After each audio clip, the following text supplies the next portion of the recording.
na nini to na age ni to tanini. Bon, selon ngai na moni ebandaka na tangu bana babandiko kola babandiko kena classe basizi classe nde responsabilité ba parents bandaka le wana mwana zana no bébé. Bon wana tukana ebite mais na banza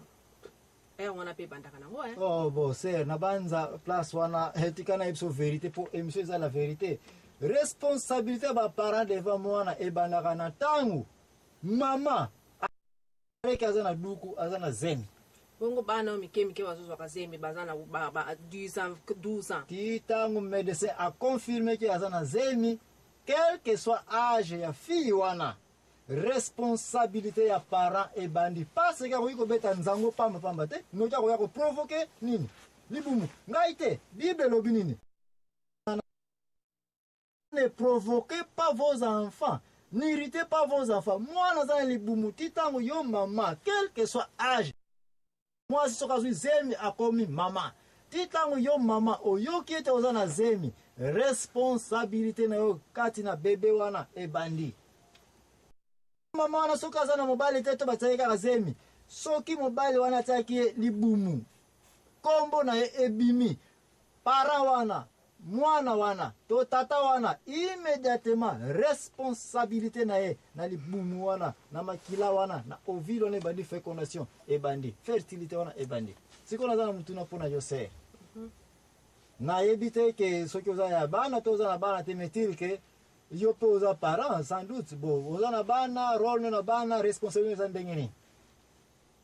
bino pe mission na bino na moni comme ngoko tazina ba fi privé abatu on a moni neti eko simba te mal tiki production na bino oh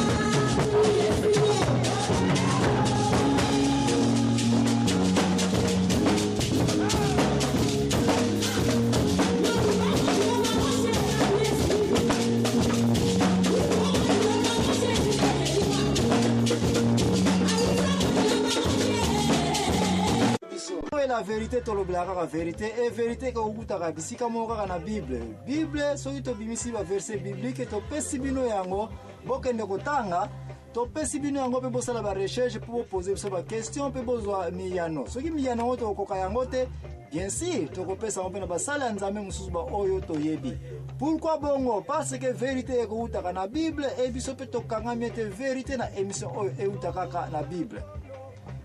Programme lelo to vérité un peu quoi lelo ndeko na ngai ezali ko concerner vérité sur responsabilité ba parents devant bana.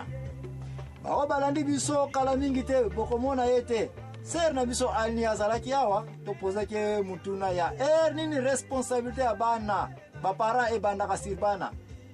Réponse à pesa biso bana so ba ko kola to yebsa ke no a échoué. Na mutuna wana biyano na ye ezalaki correct te tomona kete responsabilité ba parents sirbana e bana kana tangu mama azwi confirmation ete azali na mokumba to zemi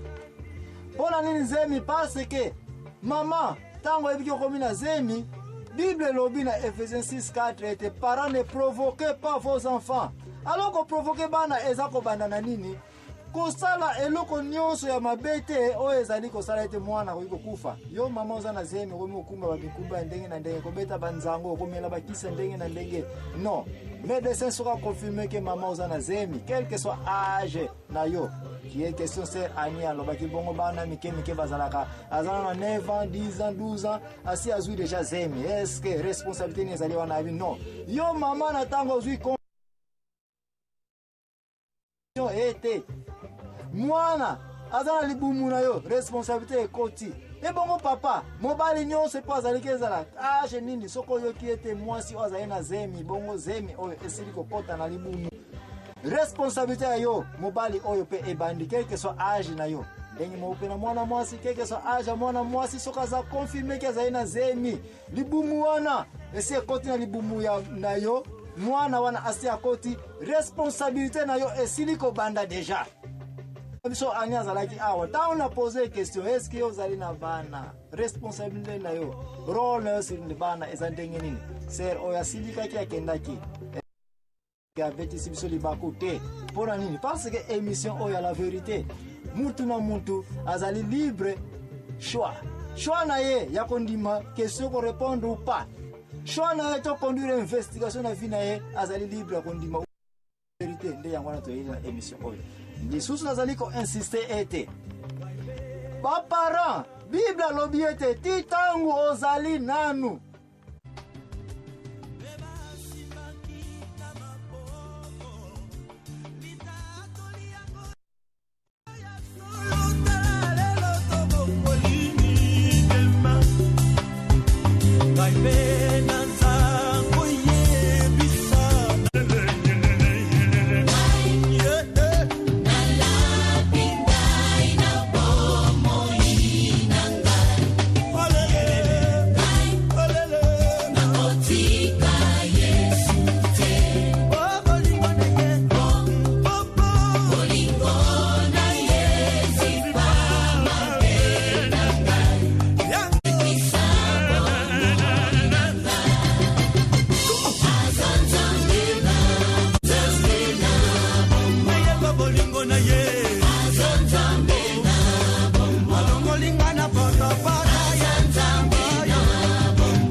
présenté par Ngai Moumbu Nabino, l'impresario Nabino, Joachim Zambouana.